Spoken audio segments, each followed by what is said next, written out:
Shabbat shalom, family. How you doing? It's the y'all brothers out on Ratazan. It's El Dorado Zan. How y'all doing today? I hope y'all having a good Sabbath. And those y'all who don't observe it, I hope y'all having a safe weekend. We all want to just enjoy peace, man. You know, and it's just a good time. You know what I'm saying? Not as partying and getting drunk and all that, but just having a peaceful, merry, good time, enjoying life. It's work. But without further ado, man, we gonna give our praise, honor, and glory to the Father, and we do so in the name of the beloved Son, who the world ignorantly calls Jesus Christ. We here in my household, we believe his name is Yahshua, proper name for the Father, Shahusha. So, what I got for y'all today is just like what the titles say, from shackles to sovereignty, man. Actually, we're gonna see how, the ongoing situation in the so-called Middle East,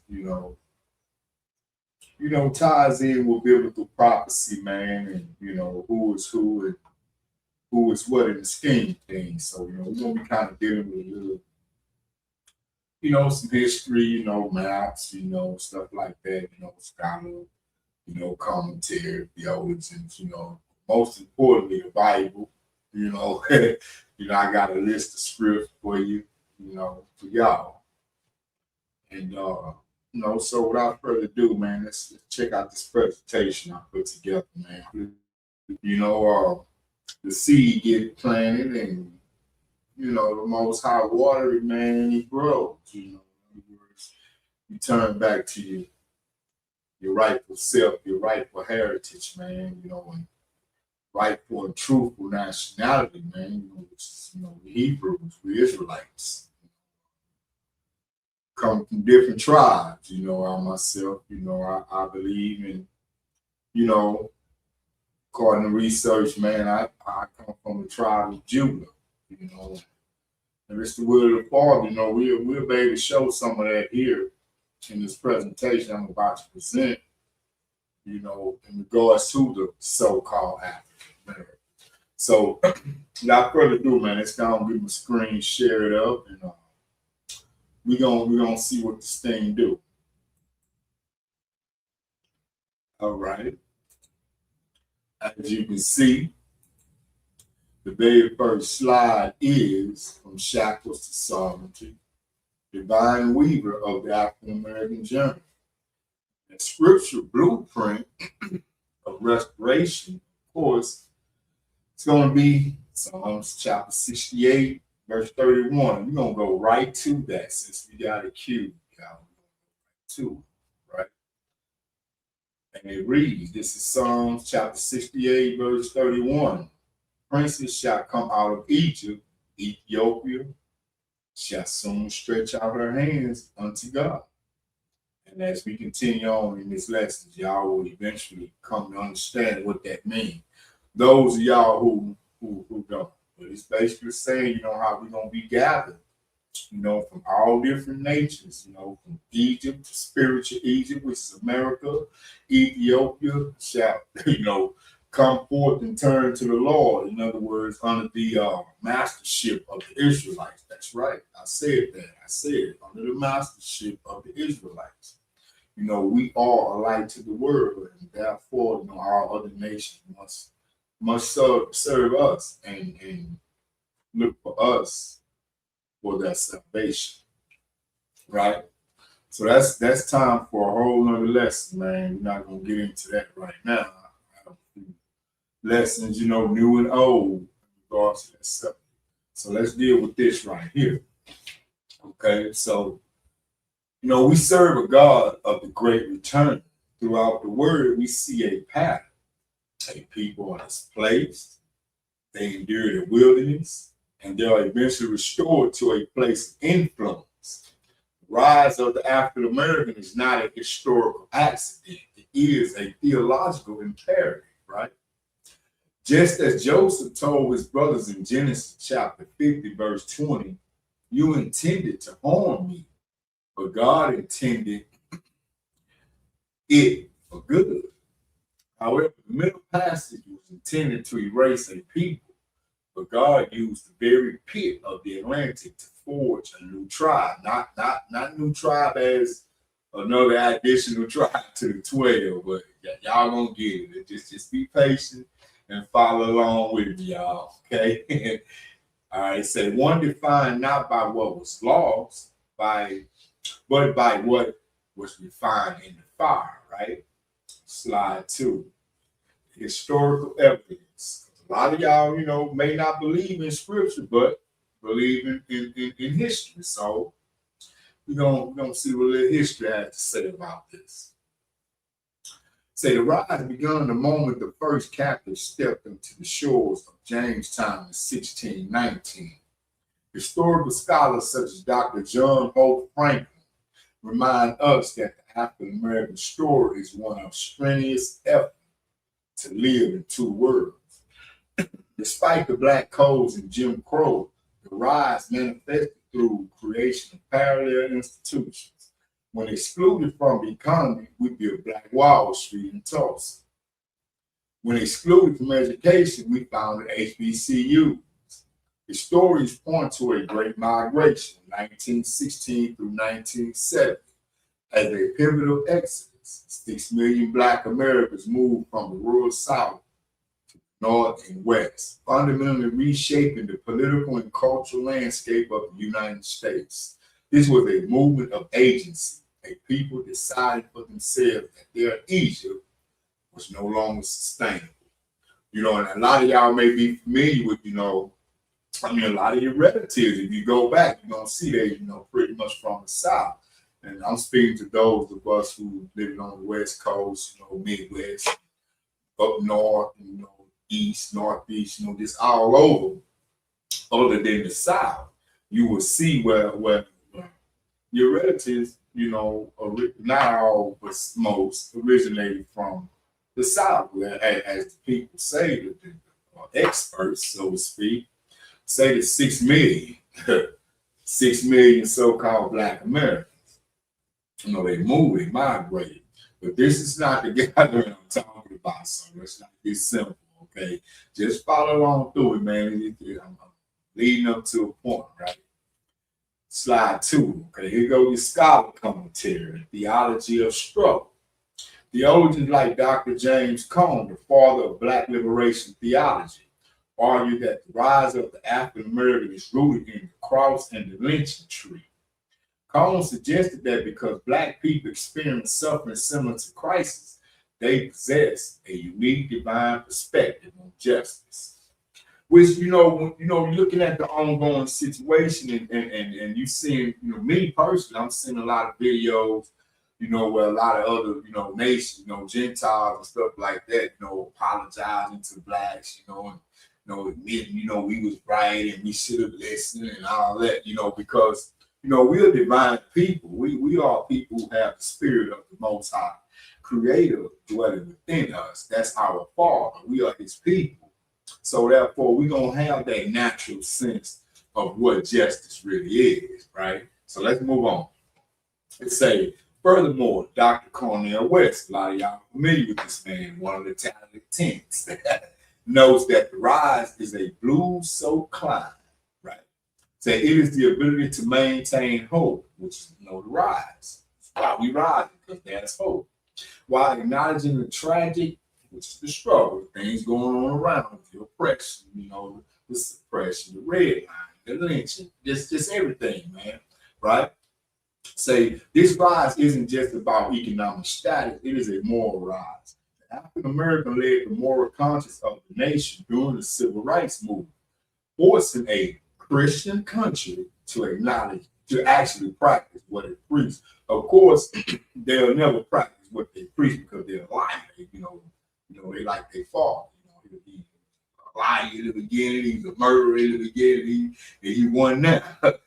So they never gonna, practice what they preach. However, though, you can make this devil stand up and do the right thing. Y'all excuse me, man. I'm kind of, my mind is starting to take off now. But so yeah, but like the Bible say, a righteous man, he gonna force the enemy to respect him, so that's kind of like, what's being meant right here about, forcing the Christian country. America claimed that they were blessed by God, so. And when you really look at it from my mind is going, boy. When you really look at it from a different perspective, and the perspective I'm talking about is, I'm gonna get back on point, y'all. Let me say this because it came to mind quick. When you really look at our disobedience and how the Most High allowed all this stuff to happen to us, whether it be slavery, the killing, the lynching, what happened? He allowed this to happen. This was our punishment for disobedience. So when you look at it, these other nations, yeah, that's a blessing for them because they got rich and powerful off our backs, right? So I guess you can say, but anyway, back to this, man. I digress. I'm not gonna do that again, y'all. Okay, I just want y'all to get it and understand, man. So, because I'm starting to see now, I kind of left some things unclear, right? But anyway, I'm here, man. We're gonna clear them things up in real time. So let's get to the science of this, the DNA, and the science of connection. Blood cries. All right, science is finally catching up to what the spirit already knew. Modern genomic studies and DNA mapping have revealed the biohistory of the African American.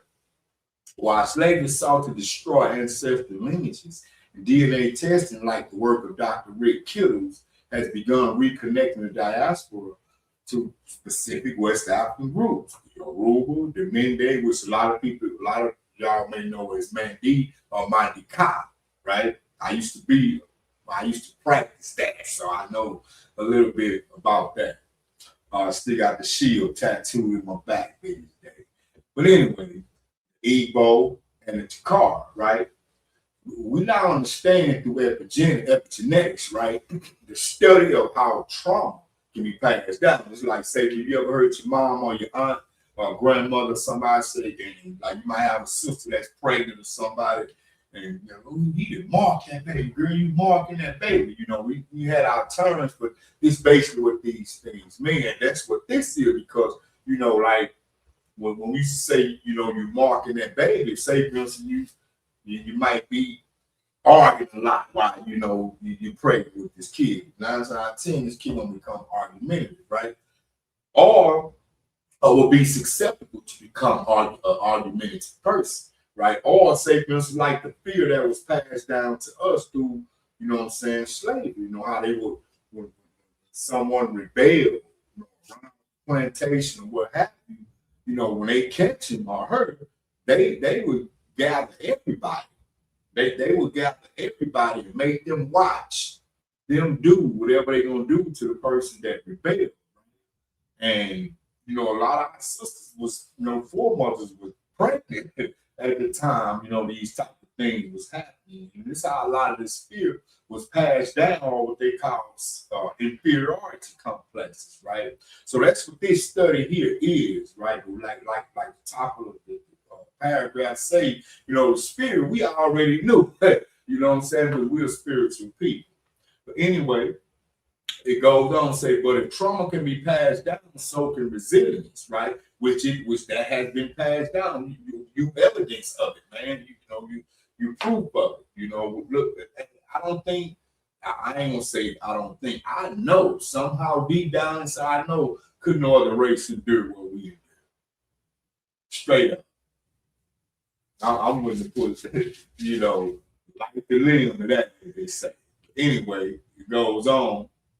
Say this rise is literally written in the DNA. We are the descendants of those who survived the greatest bottleneck in human history. Our genetic makeup is a testament to the survival of the faith field. I turn the thing, y'all. Now, I got a lot more to unpack here. All right, let's go to the next slide. Call to action, right? Of course, we know, as I'm saying, the rise is not over. We are currently in a season of Nehemiah, a time of rebuilding the walls. We have moved from the cotton field to the boardroom, from the back of the bus. Some who believe that this man is black, the overall. Like I said, I want to talk to everybody in this, not just, Israelites. I want the other nations to see too, because they've been lied to and brainwashed and conditioned.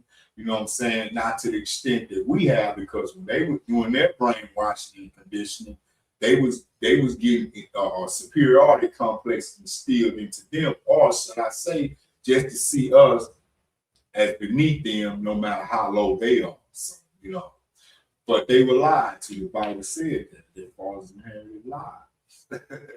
Let's move on. Say we have moved from Salak in my head. Say, but remember Deuteronomy 8, chapter 8, verse 17 through 18. You may say to yourself, my power and my strength of my hands have produced this wealth for me. But remember the Lord your God, for it is he who gives you the ability to produce wealth. Now let's go look at this in the KJV. And it reads, this is Deuteronomy chapter 8, starting in verse 17.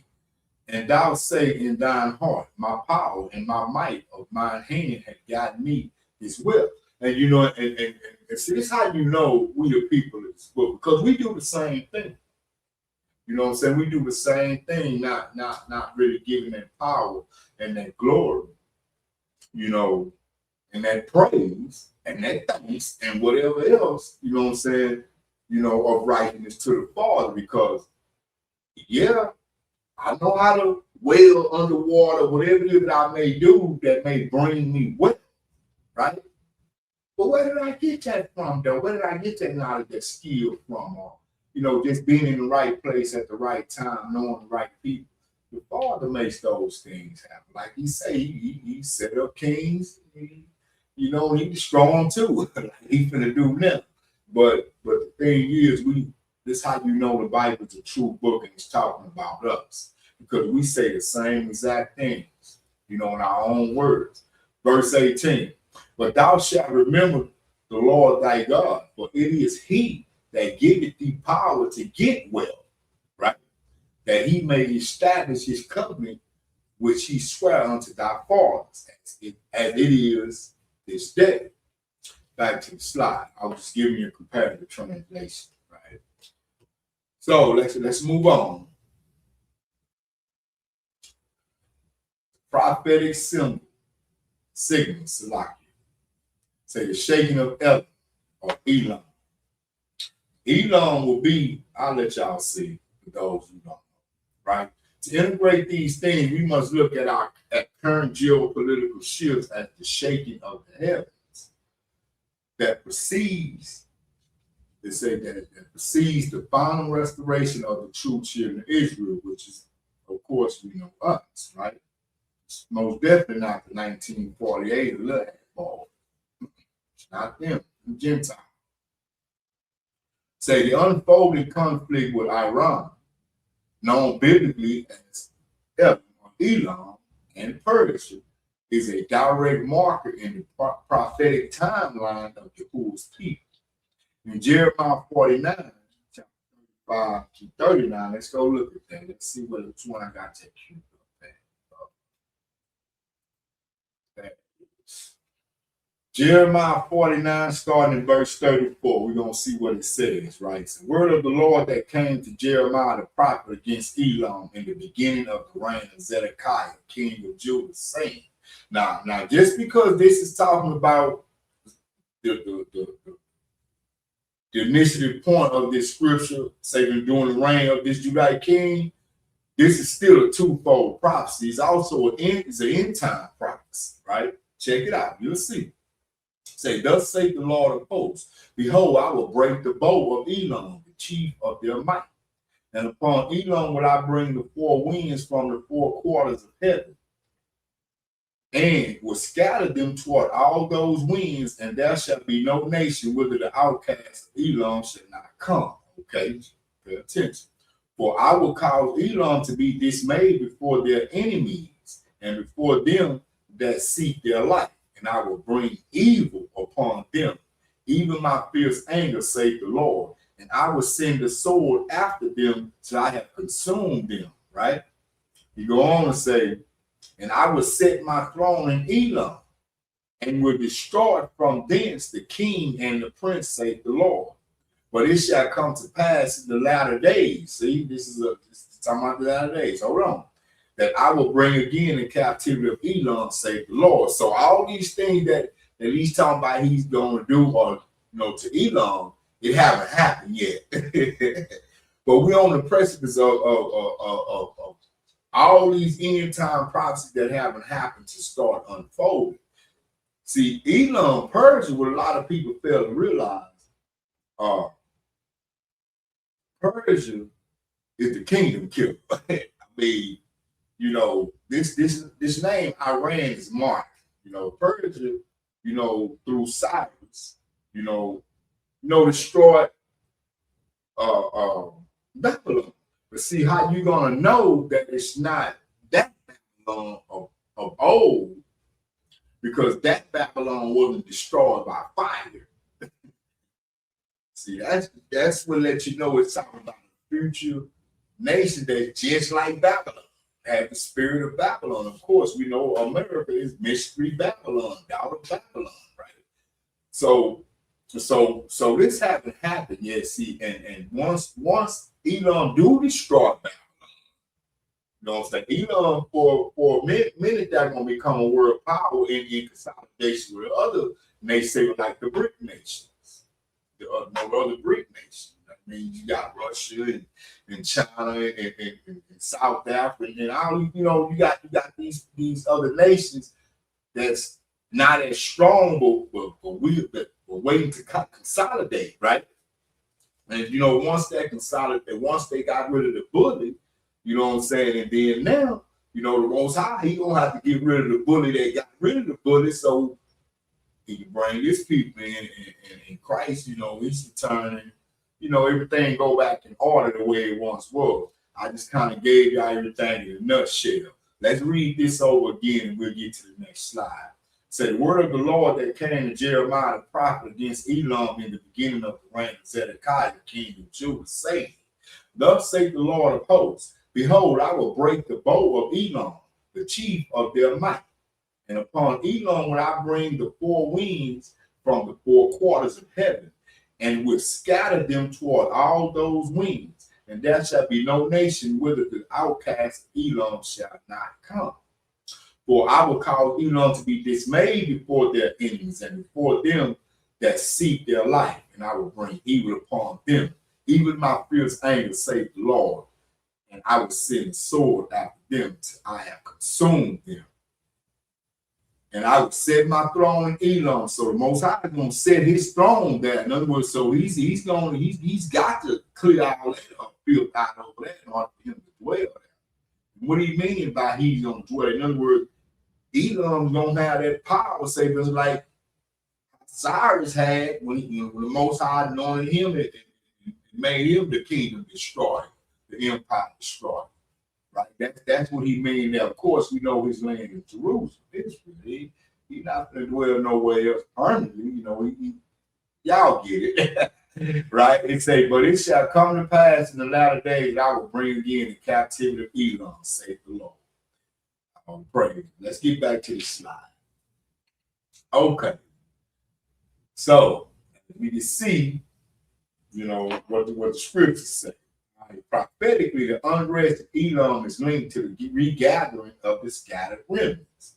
In Isaiah chapter 11, verse 11, explicitly connect these regions, stating that Yahuwah will set his hand a second time to recover the remnant of his people from Assyria, Egypt, spiritual Egypt, y'all, America, Pathros, Cush, and Elam. There go Elam again, right? To say, as the foundation of modern day Persia are shaken, it serves as a divine alarm clock for the awakening of the true Israelites, those descendants of the diaspora who have been hidden in the four corners of the earth. That's like the Most High say he was scattered Judah to the four corners of the earth, right? So let's go see what Isaiah or 11 says. I got it queued up right here. Isaiah chapter 11, verse 11. It says, it shall come to pass in that day, talking about this day, right now. Back then it will be last day. We in those days, right now, right?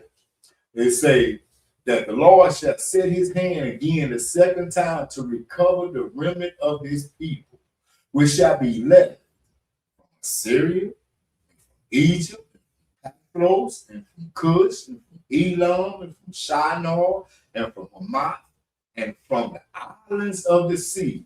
The islands of the sea, y'all, is over here. Yeah. And said, he shall set up an ensign for the nations, an example, right? And shall assemble the outcasts of Israel, and gather together the dispersed of Judah from the four corners of the earth. Thus say the Lord. All right. Next slide. Redemption through global upheaval. See, all this gotta happen. Because the Gentile gotta get their fulfillment of time. You know, most I ain't gonna cut them short. You don't let them get all this low time in. But when that clock says 0, 0, 0, 0, it is over, player. Let's move on. Say the war with Iran is not merely a political struggle, it is part of the redemption of the remnant. Many believers in the Hebrew Israelite community view the conflict at the beginning of the end of the systems of Babylon and Edom, the so-called white man, that have held the true Israelites in spiritual and mental bondage. The fall of empire, just as Cyrus the Great was used to liberate the Israelites from Babylon in ancient times, modern ship and Persian power are seen as a precursor to a new liberation. Yes, sir. Told y'all, it's coming, man. The awakening. Scholars and teachers suggest that as those global wars escalate, they act as a catalyst for the dry bones of Ezekiel 37 to stand up. Oh. Let's go to war, y'all. That's right. Dry bones, they standing up, man. Say the true Israelites, those whose heritage was stolen through transatlantic slave trade, are beginning to recognize that these world events are centered around their spiritual return. Of course they are. You read the Bible, it'll tell you that. DNA and the blood cry in the Middle East. Man. And that's what these little hand boys scared of. That's why they outlawed in their little Balfour state. In the state of Balfour, that's what it's called, the state of Balfour, right? You know, from the Balfour Declaration. Anyway, say DNA analysis doesn't just link African Americans to West Africa. It reveals a genetic signature that predates the migration into the African interior. In other words, Central Africa, like in the Congo and the Central Africa, the interior, right? Let's say this Israelite gene is the blood link to the land now being contested. In other words, all that over there belongs to us, really, y'all. You really do. Y'all see one day. Right? So the conflict in the Middle East is essentially a family dispute over a birthright. As the war with Iran intensified, it forces the world to look at the identity of those who truly belong to the country. See, you got the land Israel, you got the people Israel, right? The people Israel is the blueprint, the nucleus, the it. We say the ish. But the land Israel, that's false, that's fake. What I mean by that, man, it's come through the Balfour Declaration, man. So y'all just type in, just go to Google, type in Balfour Declaration, and it's gonna bring it up. Spell BALFORE. I may be spelling it wrong. I am somebody correct. Anyway, the restoration is not just a return to a land, but a return to the laws and heritage of Yahuwah. The shaking of Iran is the signal that the times of the Gentiles are nearing their fulfillment, and the true heirs are being called to wake up, stand up, and prepare for their sovereign inheritance. Next slide. What I'm going to deal with now, y'all, just kind of show y'all the different migration patterns, stuff like that, that the Israelite took, when they were in flight, whether it was from, whether it was from the southern kingdom to the northern kingdom. These some of the, not all of it, but some of the maps I have is the pattern, the migration patterns that they took when they was running from Roman persecution, and then before that in 72 BCE, when they had just been released from the Assyrian captivity, the different migration routes that they took. Anyway, it say the restoration of Yahuwah's people is inextricably linked to the awakening of the true Israelites found within the African diaspora. Historical, cultural, and genetic evidence suggests that many West African tribes carried the lineage of ancient Israel, migrated across the continent to escape persecution, and were subsequently targeted during the transatlantic slave trade. Historical accounts and oral traditions describe a massive southern and western migration of Israelites following the Assyrian captivity in 722 BCE and the Roman destruction of Jerusalem in AD 70. Forgot to put the AD on that. That's AD 70, y'all.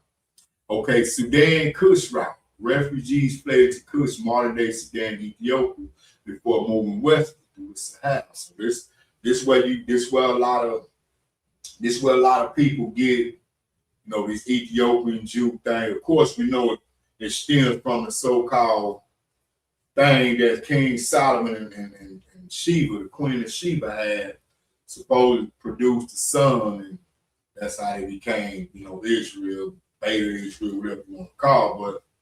But it is historical evidence of Israelites being that. So that's not to say that, we haven't been there and probably wasn't there. It's not to say that. We were scattered all over the world. We went everywhere. Let's check it out. All right, you got the Sudan Kush route, which refugees fled to Kush, modern-day Sudan, Ethiopia, before moving west through the Sahel. The river Sabatian, 9th century traveler Eldad Adonai, famously, I don't know how to butcher his name, famously reported finding the lost tribes, Dan, Asher, Gad, and Naphtali, established in the independent kingdoms of Kush and East Africa. He noted they maintained distinct Hebrew laws that predated the Talmud. Right? So here's the main migration, going into Africa. And you can see, they cut through here and came down up through Egypt. Some shooting straight through Egypt, Libya, Niger, then down into Nigeria, then from Niger to Benin, that became the slave coast, then into Ghana, of course, some parts of Mali, is where the Madika, the Mandingo people come from, as well. Timbuktu, as well. Mansa Musa was from, right? And of course, you have other migration patterns that went this way, went that way, all over, right? Let's check out another map. Okay, this is the one from 87. Of course, this one really is this right here. It's really showing you this right here. But they got it kind of cartoonish right here. This is real. Like I said, they came down through here. Then you had some coming straight through like that. And then you had some coming across the north. But they all eventually settled over here. Then, you had others like the Sao Tome Islands. I think these are them right there. I'm not sure. I'm really looking at a cartoonish like map, right? When Jews was expelled from Spain, you know what I'm saying, and stuff like that. We were all over, man. Okay. And yeah, here goes some of these back routes, when we left. Went back up into, deep into the east, and we mostly went west. It's like Jews in South Africa up in here, which we know is the Limba, and we want the Kohanim gene. the priestly tribe. So we can see, and of course, there's Mali again, Timbuktu, as I was explaining, Songhai Empire, the Niger River, this Niger, Nigeria. This would be Benin, either this one or this one is Benin, in Ghana, and so on and so forth. Okay, this is God, I can't tell. This is the empire that was being spoken about in the earlier slide about, in the east, shall I say, even though it's still showing the Sudan. When you go further east over here, you're gonna see where it was more Jews. Anyway, let's move on. I might give y'all a few visuals of some maps. You can go easily look this stuff up yourself, man. It's not hard to do. All right, West African tribes with Hebrew roots. All right. Now I got a book that I cited here, right here by Joseph Williams. I got it over here, man. So I feel like digging it up. I mean, these here came in today. I got to do some. I had this once before. Somebody say they didn't have it when we reported. I went on Dr. Joe Sequence again. And yeah, these some very interesting books, man. These like this book here by this guy here, Joseph Williams. And he wrote this book here in 1900, somewhat like that. Look at the book to be precise. But anyway, let's go on. West African tribes with Hebrew roots. Several major ethnic groups in West Africa maintain deep cultural and linguistic ties to Israelite heritage. The Igbo, Nigeria, known for the homemade nana culture. The Igbo practice traditions strikingly similar to Levitical law, including circumcision on the 8th day, mourning rituals, and agricultural laws. The Ashanti in Ghana. Research by scholar like Professor Joseph J. Williams. And that book is called African Hebrewism, something like that. I have to dig it up, man. I try to put the title in the video. Don't y'all forget to like and subscribe, man. Support a brother. Anyway, it goes on. The Ashanti, research by scholar like Professor Joseph J. Williams highlights linguistic parallels between Ashanti and Hebrew, as well as the presence of a Saturday god. Amen. You didn't know where Saturday. That's but I gathered this information from another source. Y'all, I didn't want to change this stuff up, but it's talking about the Saturday, right? Then your Yoruba, Nigeria, their oral traditions claiming migration from east, which Middle East Egypt. Wherever that is at, following a great war with many customs mirroring Hebrew sacrificial systems, right? The DNA evidence, the genetic blood crime. All right, science provides concrete markers that bridge the gap between West Africa and the Levant, that's Israel. They call over there the Middle East, right? Okay, the haplogroup EM191 or the E1B1A. This paternal lineage is predominant among West African and the African American diaspora, right? I hope I'm pronouncing. Some people say diaspora. I think that's what it is. Some people say diaspora. So I'm gonna say it both ways. That way I appease both crowds. All right. Say while common in Africa, many in the Hebrew Israelite community identify this as the Israelite marker, noting its presence in ancient Semitic populations. The Cohen modal haplotype, Cohenine, right? Cohen gene, right? CMH. Scientists discovered the priestly gene, Cohenine, right, in the Limba tribe of Southern Africa, who claimed descent from the tribe of Levi. This same marker appears in various groups across the continent. Then you got your ancient admixture, right? Which genomic studies show that modern Jewish populations share originally 3% to 5% sub-Saharan African DNA, reflecting intermixing that occurred approximately 72 generations ago. That was 30 or 2,000 years ago, right? Consistent with the biblical timeline of Israelites dwelling among and migrating with African people. This out there, man, it just be hidden. proof is out there. It just be hidden. But it's out there now. It's becoming so accessible, man. There ain't no reason for anybody to be asleep nowadays, man. All right. The cartographic evidence from the 18th century often identifies specific regions of West Africa as Jewish or Judean. And then the 1747 Emmanuel Board map. This map labeled a region on the slave coast, modern-day Benin, Nigeria, as Ouida or Judah. The kingdom of, I guess this pronounces Ouida or Ouida.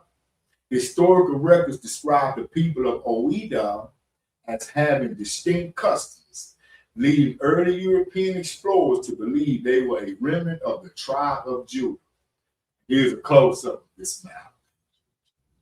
We have the kingdom of Judah or Ouida, slave coast. This is where they came in, really all up in here. This is where they came and got us from, right? Then you see down here almost like a footnote, like Ouida, right? Judah. In other words, it wasn't no mistranslation or no misprint or nothing like that. All these names are just different, corruptions of the word Judah, but these people all meant the same thing. These people from the tribe of Judah. And this is where our ancestors come from who were made slaves here in America. From over here. That's why most of the southern kingdom is probably over here. You know what I'm saying? When you add the tribes of Benjamin and Levi, which is gonna be your Haitians, Dominicans, and your Puerto Ricans and people like that. Ephraimites, and really it was Benjamin and Levi who dwelled with Judeans. Right? And that what made them considered to be Jews. They dwell amongst us. All right, let's move on. So back to the situation at hand almost left. The prophetic connection to the Iran conflict. Remember, talking about Elam here. The current escalation with Elam is the catalyst for the second Exodus. As the world powers clash over the Holy Land, Yahuwah is exposing the true identities of his scattered people. The rise you're witnessing is the fulfillment of Ezekiel chapter 11, verse 16. Although I have cast them far off among the heathen, in other words, the other nations that are not Israelites, yet will I be to them as a little sanctuary in the countries where they shall come. The war signals that the global systems of control are breaking, making way for the restoration of the true heirs to their heritage, language, and spiritual sovereignty. Hebrew and West African linguistics. To show a comparison, how even though these be different languages, you still gonna see some of the same words, some of the same roots, you know what I'm saying, from one language to the other, right? Check this out. So the linguistic and the cartographic evidence reinforces the claim that the true Israelites migrated into the heart of Africa, carrying the ancient tongue of Yahuwah with them. And global conflict centers on Iran, can't say it like that, y'all. Say its restoration promised in the scriptures, right? Say I skipped the whole line. Say it acts as a divine catalyst to reveal the hidden remnant and fulfill the restoration promised in the scriptures. Slacking, y'all. Slacking. Linguistic scholars and historians have documented striking similarities between biblical Hebrew and West African languages, particularly Igbo, Yoruba, and Ashanti. These are not mere borrowings, but genealogical connections that point to a shared origin. Here we go. Here's a little chart. All right. English concept, children. We know the child seed. The biblical Hebrew, Omo. Yoruba, Umu. Igbo, or Igbo. The Yoruba and the Igbo say Omo or Umu, right? Which is identical root for offspring or descendants, right? So we got the English concept, the biblical Hebrew, the West African Hebrew, Igbo, Yoruba, and Ashanti, right? And it's significant, what they mean. All right, to speak or oral, right? Ire or Iraq, oracle, or Biz, or Ere, or Ere, Ebo, pronouncement of oracle, right? Same root for divine pronouncement when you're speaking as the oracles of the Most High. Like the Bible say, if any man speak, let him speak as the oracles of God, right? Okay, and then now you got, say, like our wise God in English, right? Chokma, wisdom. Ki or Chi Okamara, Igbo, the all-wise God. Direct phonetic and theological match. In other words, there ain't no difference in these different in these words, even though they spoken in different languages, right? Okay, Mao, Inu or Enu, Yoruba, Olu, Igbo, fundamental anatomical term reserved, right? Go, Iwure, Yoruba, Iwu or Ewu, Igbo. Preservation of sacrificial animal names.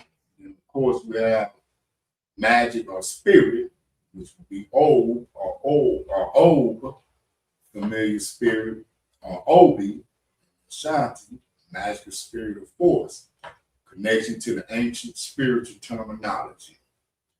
Let's move on back to the kingdom of Judah, because this is very important, because this is where they took our forefathers from, our foremothers from, even though they came from Israel, Jerusalem, right? Check it out. Historical maps provide the physical receipts of the Israelites present on the African coast. In 1747, the 1747 Emmanuel Bowen map, commissioned by King George II, clearly identified a specific region of the slave coast as the Kingdom of Judah, also labeled as Ouida or Ouida, right? This kingdom was situated in modern-day Benin and Nigeria. The significance. Labeling of an African kingdom as Judah in the mid-18th century, during the height of the slave trade, suggests that European cartographers were aware of the Hebrew identity of the people they were deporting. Of course, the source find this historic documentation in libraries like the Northwestern University Library Map Collection. Here's the map again. Right? Still talking about this Iran conflict, y'all. Check it out. In the prophetic restoration. Say the war with Iran, which is biblical Elam Persia, is the super sign of the end of the exile. According to Ezekiel 38 and 39, Persia will lead a coalition against the mountain of Israel. Remember, I was telling y'all about how, this conflict that's going on now, it's not the end all be all, man. This is like, this is like say when you go to watch your favorite rapper, right? Or you going to see Pimp C, rest in power. You know what I'm saying? Somebody gonna open up for them. So so what's going on there is kind of like the opening, man. It's not the main event. You know what I'm saying? So when the main event happens, see, that's what this is talking about. When the main event happens, check this out. Well, not the main event, but the fight right before the main event. Sometimes you got like two openers in boxing, 2-3 fights before you have the main one. Anyway, they say the war with Iran is the super sign of the end of the exile. According to Ezekiel 38, 39, Persia will lead a coalition against the mountain of Israel. All right, and expose the impostors. As world powers focus on the physical land, Yahuwah exposing the synagogue of Satan and awakening the dry bones of the true heirs in the diaspora, or diaspora. Told them to out it both ways, man. It's one of them gonna hit, right? The second Exodus, right? Just as Persia, Cyrus, as we were speaking about earlier, was used to facilitate the first return from Babylon. The shaking of modern Iran signals the final regathering of the remnant for the four corners of the earth, including Elam, Cush, and Egypt. We read in Isaiah 11, right? DNA is the key, right? Say the prevalence of the E1B1A haplogroup among West Africans and the diaspora or the diaspora often termed the Israelite marker by American scholars, serves as the genetic evidence that will be used to identify the true priesthood as the global order shifts. So that's why these boys all out with that thing, man, over there.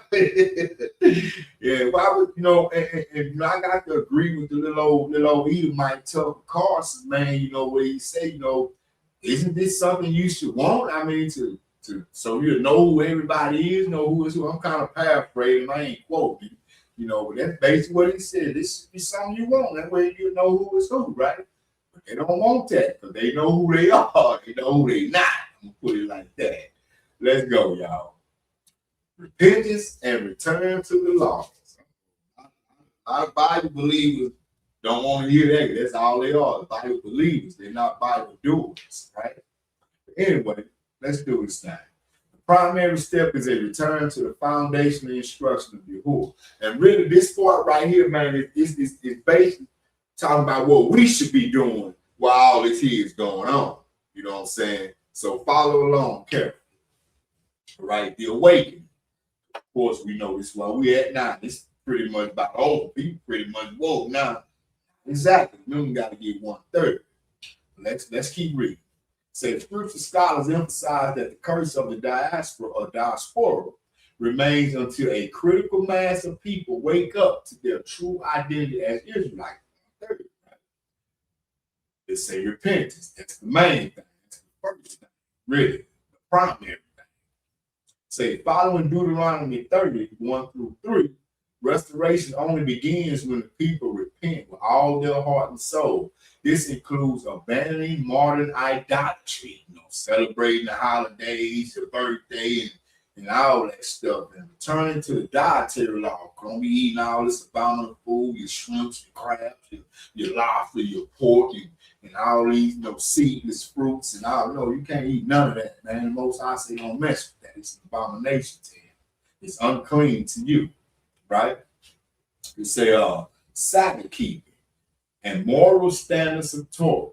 Yeah, moral laws and civil laws. Yeah, we got to keep them. Dietary law, we got to keep them, right?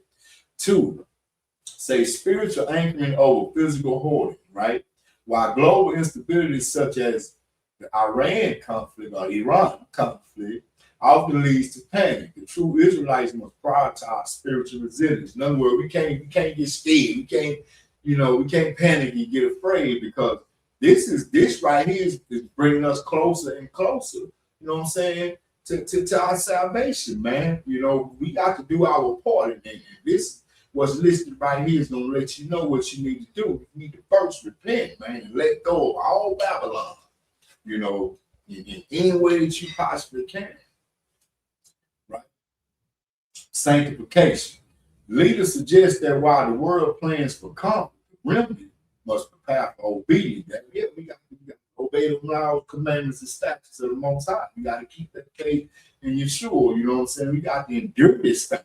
We got to endure it, man. We can't just just because you say you're Israelite and you believe, boom, everything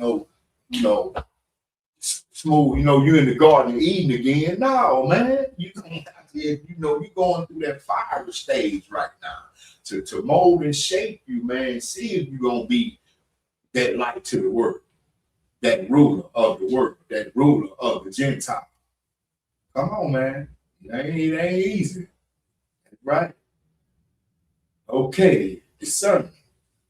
Physical preparation like food and supplies are wise, but set apart discernment is what will carry the people through the falling of modern system, Babylon. You are encouraged to stay low in humility and deep dependence on the word. Of course, that's what's gonna bring us closer and closer to the Most High. Once we get under the Most High's wings, man, like you say, ain't no weapon that's born will prosper. They just not gonna, nothing gonna be able to touch us. We got the Almighty Creator of heaven and earth as our God. Right? Let's move on. Recognizing the shaking of Elam, Iran. Conflict with Iran is viewed as a divine alarm clock. Watching the signs. The war signals that the time of the Gentiles are nearing fulfillment as the bow of Elam is broken. Jeremiah 49:35, what we read earlier. It paves the way for the second Exodus, where Yahuwah recovers his remnant from the four corners of the earth. separation from systems. A global economies and political alliances shift due to these wars. The true Israelites, the true Israelites must mentally and spiritually come out of her. Revelation chapter 18:4. Say detaching their identity and security from the fallen world power. That's we gotta let it go. We gotta, don't y'all know, man, this nation here, man, the way it's set up, this society, it goes against everything that the Most High, in other words, it do and promotes. You know what I'm saying? Everything that the Most High say is wrong. He had turned the world literally upside down. He has literally made good evil and evil good. This is what the Bible says. This ain't what I'm saying. Right? Let's read on. 4. Community and aliyah. So I'm going to say aliyah, which means ascension, right? Restoration is a collective, not just an individual journey. That's right. That's why you can't be an individual like in this thing, because the Most High ain't looking at, he's looking at us individually, of course, but when it comes to his prophecies and things like that, his will and, fulfillment of things, man, he's looking at us as a nation, as a collective nation, man, not an individual. So that alone, is very important why we should be more unified than what we are. This is why we should be more in one accord than what we are as Israelites here in the Western Hemisphere, specifically here in America. Anyway, this alignment, right? Say this is an hour to increase the urgency of your alignments, right? Finding and building with others of the same spirit and heritage. Let me read that again. Say this is an hour to increase the urgency of your alignments. Finding and building with others of the same spirit and heritage. Not camp, not congregation. The same spirit and heritage. We were all given the laws, commandments, and statutes by the Most High. That's our heritage. And of course, we should all have the same spirit about it. He blew it in us. Right? Let's move on. The spiritual ascension, or either aliyah. Before a physical return to a land can happen, there must be a spiritual aliyah, or ascension to the house of Yahuwah. This means elevating your lifestyle and mindset to reflect the princes and the princesses promised in Psalm 68 and 31. We read that earlier. Coming out of all nations. And of course, some of your action. Identity recovery. Study the heritage and the history that confirms your Israelite lineage. In other words, we supposed to try, ain't no supposed, we should be trying to learn everything we possibly can about our heritage. Everything, not just certain things. Things that you might think is important or more important than the others. No, we need to learn everything. I myself included, which I strive every day. I spend my money, my time, to learn and see, man, to try to remember myself in the land where I'm held captive at. So the Most High can get me up out of this, man. Anyway, let's go. Keep the commandments. Reestablish the Sabbath and the laws of Yahuwah in your home. In other words, if one person keeping the law, commandments, and statutes, and the other one ain't, others are not, that house is out of order. That house is in sin. I'm going to leave it at that. Stay watchful. Monitor the Iran conflict, not through secular news alone. I'm not saying not through, but don't just take what the news, but they're going to lie, man. Right? But through the lens of Ezekiel 38 and 39, that's the real news. That's the truth. And of course, first and foremost, last but not least, purge the evil inclination from your heart as the internal war proceeds. In other words, we can't, just like when we was in the wilderness, when our forefathers in the wilderness and they were being brought out of Egypt, Most High purged all that. He wasn't gonna let nothing unclean go up in there. That's what's being said right here. Whatever little evil thoughts and desires, little things you got, man, you got to get rid of that. You got to get rid of that. We pray that we do. Move on. Stop sharing here. Man, well, we're at the end of this thing, man. And we can't take what's going on lightly, man. We got to take what's going on very, very serious, because what's going on is very key. And of course, it's conducive to our salvation and getting up out this hell that we've been in for the last 400, 500 years. So, again, man, hope you got something out of it, man. Pray, watch, repent daily, man, because, walking this walk is not an overnight thing, man. It's not something that just don't instantly, the Most High can make it like that. He's the all powerful, but, like he said himself, man, we got to be tried, got to go through the fire, Those of us who go through that fire, which we all do, it's not the end. It's not destruction. It's a test of your resilience, your faith, your belief, your dedication to this thing. So, with that being said, man, I'm going to say shalom. All y'all who tuned in, I appreciate you. Please stay tuned. I'm going to bring as much as I can, as often as I can. It's the will of the Father, which I believe it is. But I've been up, believe it or not, y'all, since 7 o'clock this morning, or a little earlier, preparing just this little bit here. We've been going for an hour now. All praise to the Father, man. So with that, I'm going to say Shabbat Shalom. Enjoy the rest of your Shabbat, man. Keep it pure, keep it holy. Till next time, endure to the end.